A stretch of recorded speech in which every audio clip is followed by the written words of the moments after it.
الحمد لله. الحمد لله كفى وسلام على عباده الذين اصطفى. أما بعد، أعوذ بالله من الشيطان الرجيم. بسم الله الرحمن الرحيم.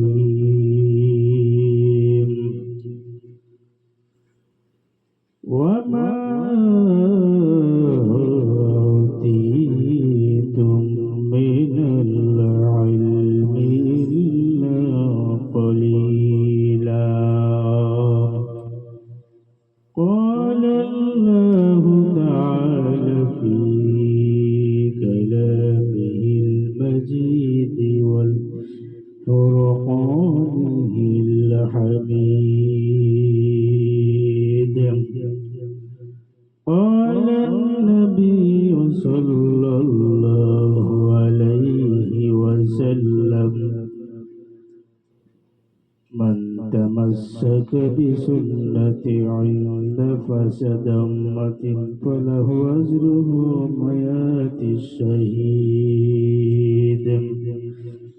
أو كما قال النبي صلى الله عليه وسلم. আমরা সর্বপ্রথম সে আল্লাহর প্রশংসা করব যে আল্লাহ আমাদেরকে বানিয়েছে। সে আল্লাহর প্রতি প্রাণ ভরে একবার বলে নিই আলহামদুলিল্লাহ। আর আমরা এমন একজন নবীর উম্মত, সেই নবীর উম্মত হওয়ার জন্য আগের নবীরা দরখাস্ত করেছিল, আর আমরা বিনা দরখাস্ত সে নবীর উম্মত হয়েছি। এই জন্য আমরা সে নবীর প্রতি প্রাণ ভরে একবার বলে নেই সাল্লাল্লাহু আলাইহি ওয়াসাল্লাম। আমি আজকে আপনাদের সম্মুখে হিজরত সম্পর্কে আলোচনা করব। নবীজি মক্কা থেকে 622 খ্রিস্টাব্দ 19 সেপ্টেম্বর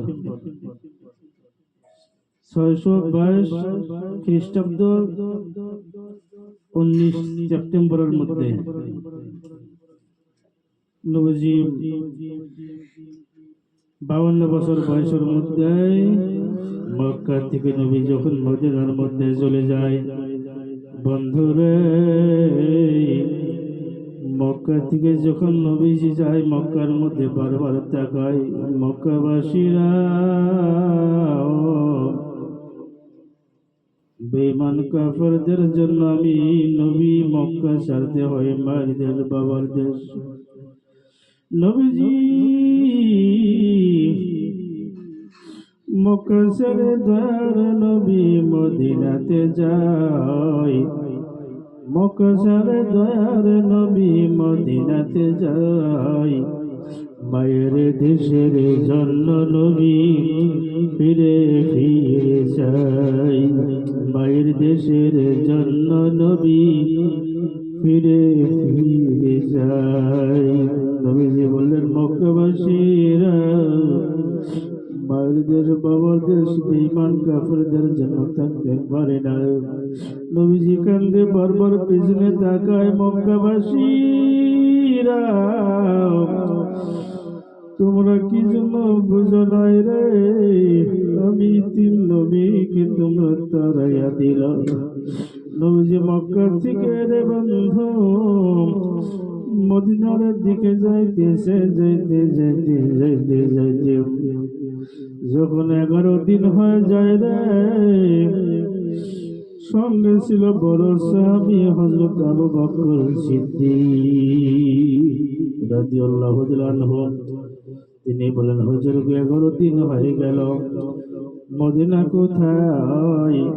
নবীজি বলতেছেন, ও আবু বকর সিদ্দিক, আবু বকর, ওই যে মানুষ দেখা যায় সম্ভবত সেটাই নাকি মদিনার।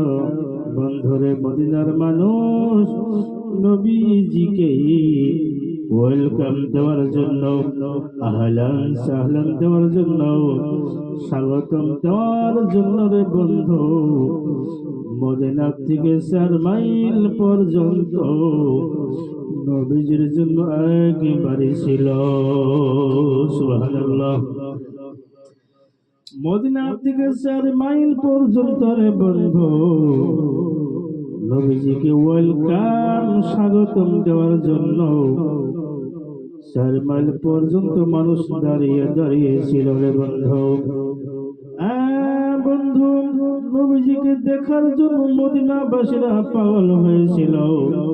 কেউ বা খেজুরের গাছের মধ্যে উঠেছিল, কেউ বা পাহাড়ের টিলায়, কেউ বা বন্ধু পাথরের উপরে দাঁড়িয়েছিল, কেউ বা খেজুর গাছের আগালের মধ্যে চড়েছিল। নবীজি কখন আসবে মদিনায়, নবীজিকে দেখবো আমাদের মন ভরে যাবে। বন্ধু নবীজি যখন মদিনার মধ্যে পৌঁছে গেল, এবার লোকেরা বলতেছেন হুজুর আজ থেকে 3 দিন থেকে আমরা কোনদিন 3 দিন থেকে আজকে ঘুমাই নাই, আপনার অপেক্ষায় আমরা আছি হুজুর। 3 দিন থেকে হুজুর গো 3 দিন আগে গরম দুধ আনেছিলাম, গরম দুধ ঠান্ডা হয়ে গেছে। কেউ বলতেছেন হুজুর শরবত আনেছি, শরবত ঠান্ডা হয়ে গেছে। কেউ বলতেছেন হুজুর ফুলের মালা এনেছি, ফুলের মালা হুজুর আপনাকে পরিয়ে দিব। কেউ বলেন হুজুর আপনাকে কবিতা এনেছি, কবিতার মাধ্যমে আপনাকে আমরা বুকে তুলে আনিব। সাহাবারা বলেন হুজুর আপনি হুকুম দেন, আমাদের শরবত গুলি খান, দুধ গুলি খান। নবীজি বললেন আনো রে। সাহাবারা আমি নবী হুকুম দিলাম যাও যাও শরবত দুধ গুলো আমার কাছে নিয়ে যাও। নবীজির কাছে আনা হলো রে বন্ধু, শরবত দুধ গুলো খাইলেন নবীজি। নবীজি বললেন সাহাবারা ফুলের মালা পরাইতে যাও নাকি? সাহাবারা বললেন হুজুর গো আমার বাবা মদিনার কবি বাবা আসতে পারে নাই, আমরা 2 ভাই বোন এসেছি কবিতা লইয়া, আপনাকে কবিতা পড়াইব, কবিতার মাধ্যমে আপনাকে ফুলের মালা পরাইয়া দিব। নবীজি বললেন সাহাবারা তোমরা কবিতা পড়ো আর ফুলের মালা আমি নবীজিকে পরাইয়া দাও। কবিতা আরম্ভ করলেন তোলা আল বদরু আলাইনা। কবিতা কি ছিল? সাহাবারা কবিতা পাঠ করেছে। কি কবিতা? তোলা আল বদরু আলাইনা মিন সানিয়াতিল বিদাই ওয়াজাব শুকরু আলাইনা মা দাআ লিল্লাহি দাঈ। এই কবিতা পড়েছেন আর নবীজিকে ফুলের মালা পরাইছেন। যখন নবীজি মদিনার মধ্যে ঢুকে পড়ল, সাহাবারা বলল হুজুর গো আমাদের বাড়ির মধ্যে আসো। কেউ বললেন হুজুর আমার মা আপনার জন্য একটা রুম খালি করে রেখেছেন। কেউ বলতেছেন হুজুর গো আমার মা আপনার জন্য ঘর নিবিয়া রেখেছে। কেউ বলতেছেন হুজুর গো আপনার জন্য আমার মা সুন্দর চাদর বিছায়া রেখেছে। নবীজি বললেন সাহাবারা আমরা কার কাছে যাব? আমি একটা মানুষ, আমি কয়েকজনের বাড়ির মধ্যে যাব। সাহাবারা রে তোমরা দাঁড়াও, আমি আল্লাহর কাছে কাকুতি মিনতি করি। আমার নবীজি আল্লাহর কাছে কাকুতি মিনতি দোয়া করে আল্লাহ আমার ওটার দায়িত্ব আপনি নিয়ে নেই, আপনি যে বাড়ির মধ্যে নিয়ে যাইবেন আমি সেই বাড়ির মেহমান হয়ে যাব। সুবহানাল্লাহ। বন্ধু, আমার বন্ধু নবীজি উঠে লাগাম সারা দিল। ওট আস্তে আস্তে আস্তে আস্তে আস্তে আস্তে করে মদিনার আবু আয়ুব আনসারী রাদিয়াল্লাহু তাআলা আনহুর বাড়ির মধ্যে পৌঁছে গেল। নবীজি বললেন, বাড়ির মালিক কে রে? বাড়ির মালিককে, বাড়ির মধ্যে মেহমান হয়ে গেলাম। হযরত আবু আইয়ুব আনসারী বলেন, হুজুর আমি আবু আইয়ুব আনসারী বাড়ির মালিক আছি। লাব্বাইক ইয়া রাসূলুল্লাহ। নবীজি বললেন, আবু আইয়ুব আনসারী রে, এই বাড়ির মেহমান আমি হয়ে গেলাম। হযরত আবু আইয়ুব আনসারী নবীজিকে দেখে, সাহাবাদেরকে দেখে রান্না আরম্ভ করলেন। মেহমানদেরকে খাওয়াইবেন। যখন রান্না আরম্ভ করেছেন, দূরের মধ্যে একটা আবু আইয়ুব আনসারীর বন্দী ছিল, যার নাম ছিল আব্দুল্লাহ বিন সালাম। তিনি খেজুর কাটতেছিল। খেজুর কাটার দেখে আমার বন্ধুর বাড়ির মধ্যে ধোঁয়া দেখা যায়, রান্না বাড়ি বুঝে হইতে চাই। আব্দুল্লাহ বিন সালাম খেজুর কাটা বাদ দিয়া বন্ধুর বাড়ির মধ্যে চলে গেল। ও আবু আইয়ুব আনসারী রে, আপনার বাড়ির মধ্যে কি রান্না বাড়া চলতেছে নাকি? হযরত আবু আইয়ুব আনসারী বললেন, ও বন্ধু আব্দুল্লাহ বিন সালাম জি, আমার বাড়ির মধ্যে আজকে নবীজি এসেছে আর সাহাবারা এসেছে, এই জন্য আমি রান্না আরম্ভ করেছি। আব্দুল্লাহ বিন সালাম বললেন, ইয়া আবু আইয়ুব আনসারী, ও বন্ধু নবীর কাছে যাইতে চাই, তুমি দিবে কি না? হযরত আবু আইয়ুব আনসারী বললেন, না না না, তুমি এখনো কাফের আছো। নবীর কাছ থেকে অনুমতি না নেওয়া পর্যন্ত নবীর ওইখানে যাওয়া যাবে না। নবীর নিকটে গেল, হুজুর গো, আব্দুল্লাহ বিন সালাম আপনার নিকটে আসতে যায়। নবীজি বললেন, আবু আইয়ুব আনসারী যাও যাও, আব্দুল্লাহ বিন সালামকে আমার নিকটে আসতে দাও। এভাবে বন্ধু আব্দুল্লাহ বিন সালাম নবীজির হুকুম মতে ঘরের ভিতরে যখন ঢুকে পড়ার সঙ্গে সঙ্গে রে নবীজির মাথা থেকে নিয়ে পাও পর্যন্ত রে বন্ধু তিনবার তাকাইল। নবীজি বলেন, আব্দুল্লাহ বিন সালাম, মাথা থেকে নিয়ে পাও পর্যন্ত তুমি তিনবার কি জন্য দেখলাম? এবারে বন্ধু আব্দুল্লাহ বিন সালাম বললেন, হুজুর গো, আমি তিনবার তাকাইলাম। আমি তাওরাতের হাফেজ, তাওরাতের প্রত্যেক পৃষ্ঠার মধ্যে আপনার শরীর গঠনের কথা আছে। আমি তাওরাত দিয়া দেখলাম, জাবুর দিয়া দেখলাম, ইনজিল দিয়া দেখলাম, আপনি সত্যি নবী।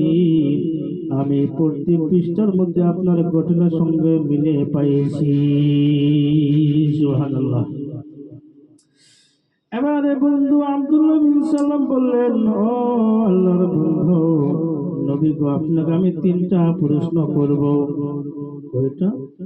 তিনটা প্রশ্ন করব। তাওরাত থেকে একটা, জাবুর থেকে একটা, ইনজিল থেকে একটা। নবীজি বললেন, আব্দুল্লাহ বিন সালাম, তিনটা প্রশ্ন করতে চাও তুমি করো দেখি। আব্দুল্লাহ বিন সালাম বললেন, তাওরাত থেকে একটা প্রশ্ন। হুজুর গো, তাওরাত থেকে একটা আপনাকে প্রশ্ন করতে চাই। আল্লাহর বন্ধু, আমার জন্য নয়, হুজুর গো, আমি প্রশ্ন করতে চাই আমার ভক্তদের জন্য। হুজুর আপনি বেয়াদবি ক্ষমা করবেন। হুজুর গো, আমি তিনটা প্রশ্ন করব, আপনি উত্তর দিবেন। দেখবেন আমিও কালিমা পড়বো, আমার ভক্তরাও কালিমা পড়ে মুসলমান হয়ে যাবে। নবীজি বললেন, আব্দুল্লাহ বিন সালাম, যাও যাও তুমি তিনটা প্রশ্ন করো। এবার বন্ধু, এক নাম্বার প্রশ্ন তাওরাত থেকে আব্দুল্লাহ বিন সালাম নবীজিকে করবেন। হুজুর গো, যদি আপনি সত্যি নবী হন, আপনি বলেন তো দেখি, বেহেশতের মধ্যে বেহেশতি মানুষদেরকে, জান্নাতবাসীদেরকে আল্লাহ সর্বপ্রথম কিসের খাদ্য খাওয়াইবেন? নবীজি বললেন, আব্দুল্লাহ বিন সালাম শোনো শোনো, বেহেশতের মধ্যে আল্লাহ রাব্বুল আলামিন সর্বপ্রথম বোয়াল মাছের কলিজা দিয়ে কাবাব বানায়া জান্নাতীদেরকে খাওয়াইবেন। সঙ্গে সঙ্গে আব্দুল্লাহ বিন সালাম বললেন, ওয়াল্লাহি সাদ্দাকতা ইয়া রাসূলুল্লাহ, আল্লাহর নবী গো, তাওরাত থেকে আমি প্রশ্ন করলাম, আপনি সত্যি সত্যি জবাব দিয়েছেন। হাকাযা ওয়াজাদতুল ফি তাওরাত। আব্দুল্লাহ বিন সালাম বললেন, এই ধরে তাওরাতের মধ্যে লেখা আছে। সুবহানাল্লাহ। এবার আব্দুল্লাহ বিন সালাম 2 নম্বর প্রশ্ন করবে। হুজুর গো, আপনি বলেন তো দেখি, ওয়া মা জাআলামাতুস সাআ, কিয়ামতের বড় বড় আলামত কয়টি? নবীজি বললেন, আব্দুল্লাহ বিন সালাম রে, শুনে নাও, কিয়ামতের বড় বড় আলামত অনেকটি, তার ভিতরে হলো পূব থেকে অগ্নি বাহির হয়ে মানুষকে হাঁকাইয়ে হাঁকাইয়ে পশ্চিম দিকে নিয়ে যাইবে। আবার 2 নম্বর, পশ্চিম থেকে সূর্য উদয় হয়ে পূব দিকে ডুবিত যাবে। 3 নম্বর, দাব্বাতুল আরদ বাইর হবে। 4 নম্বর, ইয়াজুজ মাজুজ বাইর হবে। 5 নম্বর, দাজ্জাল বাইর হইবে। যখন এই কথা বললেন, তখন বললেন, আব্দুল্লাহ বিন সালাম বললেন, হাকাযা ওয়াজাদতুল ফিল ইনজিল। সাদ্দাকতা ইয়া রাসূলুল্লাহ, আপনার কথা সত্যি, ইনজিলের মধ্যে এইভাবে হুজুর গো লেখা আছে। 3 নম্বর প্রশ্ন, হুজুর আল্লাহর নবী, 3 নম্বর প্রশ্ন করব আপনাকে। নবীজি বললেন, আব্দুল্লাহ বিন সালাম করো। আব্দুল্লাহ বিন সালাম প্রশ্ন করলেন, হুজুর গো, বিমা ইয়াশফাহুল ওয়ালিদু ওয়াল ওয়ালিদা, ও আল্লাহর বন্ধু, সন্তান কি জন্য মায়ের কালার হয়, বাবার কালার হয়? এই জন্য মেয়ে হয়, ছেলে হয়? হুজুর গো, আপনি বলিয়া দেন। বললেন, আব্দুল্লাহ বিন সালাম শোনাও, যদি নাকি বাবার মনেটা যদি মায়ের রেহমান উপরে পড়ে, তেরে বন্ধু সন্তানটা মেয়ে হওয়ার সম্ভাবনা থাকে। বন্ধু, স্বামী স্ত্রীর মধ্যে যুদ্ধের মধ্যে যদি স্বামী ফেল পড়ে, যদি স্ত্রী বিজয় হয়, ওই সন্তানটা মেয়ে হওয়ার সম্ভাবনা থাকে। আর যদি নাকি স্বামী স্ত্রীর মিলনের সময় যদি স্ত্রী জয় হয়, বন্ধু, তখন নাকি সন্তানটা গার্লস হওয়ার সম্ভাবনা থাকে বন্ধু। আর যুদ্ধের মধ্যে যদি নাকি স্বামী ফেল জয় হয়, গালিব হয়, যদি স্ত্রী ফেল করে ওই সন্তানটা বয়ে হওয়ার সম্ভাবনা থাকে। যখন এই কথা বললেন, আব্দুল্লাহ বিন সালাম বললেন, সাদ্দাকতা ইয়া রাসূলুল্লাহ, হাকাযা ওয়াজাদুন ওয়াজ্জাবুর, হাকাযা ওয়াজাদুন ফিজ জাবুর। সঙ্গে সঙ্গে বললেন, আব্দুল্লাহ বিন সালাম বললেন, হাকাযা ওয়াজাদুন ফিজ জাবুর, হযর গো, এইভাবে নাকি জাবরের মধ্যে লেখা আছে। সঙ্গে সঙ্গে আব্দুল্লাহ বিন সালাম বললেন, সাদ্দাকতা ইয়া রাসূলুল্লাহ, আল্লাহর বন্ধুগণ, দেরি করব না। এখন আমি আমার ভক্তদেরকে আপনি কালিমা পড়ানি মুসলমান বানাইয়া দাও। ইয়া রাসূলুল্লাহ, দেরি করব না। সঙ্গে সঙ্গে রে বন্ধু নবীজি পড়াইলেন, আশহাদু আল্লা ইলাহা ইল্লাল্লাহু ওয়া আশহাদু আন্না মুহাম্মাদান আবদুহু ওয়া রাসূলুহু। যাই হোক, আমি সবার শেষ করলাম। ওয়া আখিরু দাওয়ানা আলহামদুলিল্লাহি রাব্বিল আলামিন।